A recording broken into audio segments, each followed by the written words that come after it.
My name is Dr. Ravina Kullar. I'm an infectious disease specialist and an epidemiologist. I've had 15 years of experience in infectious diseases, and I've been knee-deep in this COVID-19 pandemic, serving as a public health expert. The most important question to ask is what they have been doing for the past couple of weeks. We know that the virus has an incubation period of about 14 days. So instead of saying, what have you been doing for the past 14 days? We've been hearing 14 days throughout the news. You don't want to say that. You don't want to act like a news reporter. So you're just asking, what are their activities that they've been doing for the past couple of weeks? Have they been hanging out with friends? Have they been going to restaurants? Have they been going to work, or do they work at home? Really getting to know their pattern so that can give you a sense of their behavior and who they're potentially exposed to. I think another key question also is asking if they live with anybody, because if they live with somebody that potentially, for instance, is an essential worker, then they also are coming in contact with other individuals. So those are some, I would say that's probably the key question to ask your potential Bumble date. I think how early on you should bring up these conversations. It can be as early as the first conversation or the second conversation. I think a key thing to keep in mind is it has to be brought on early on in getting to know them.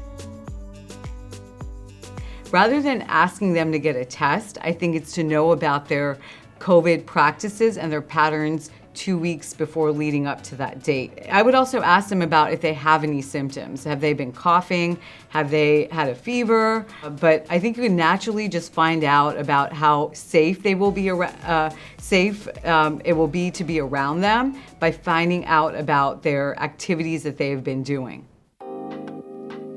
The lowest risk settings for an in-person date is going to be a walk in the park, taking a hike, having a picnic at a park, or overlooking the beach or any nice scenic place.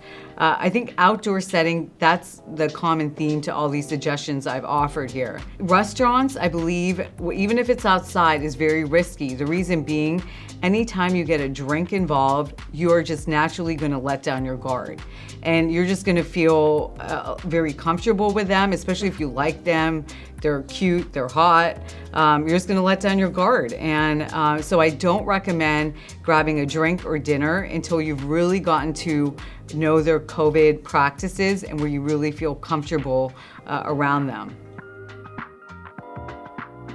So I think any physical contact is a little risky. I mean, you barely know this person, whether it's a first date, second date, third date. I think until you get integrated into their social COVID bubble, it's risky.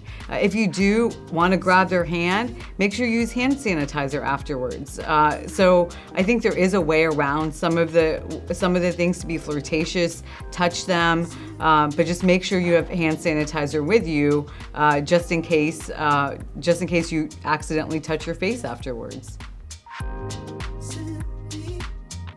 I believe it is. You know, we are all going through a mental health crisis here worldwide. And I think in order to stop dating and stop progressing on with your life, that's just sad. I think that we have got to keep going on.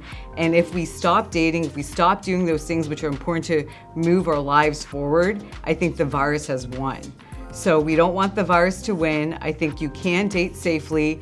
I think this is a marathon. It's not a sprint dating. So I think that's what's going to have to happen here with dating, is taking things slower than potentially you would like.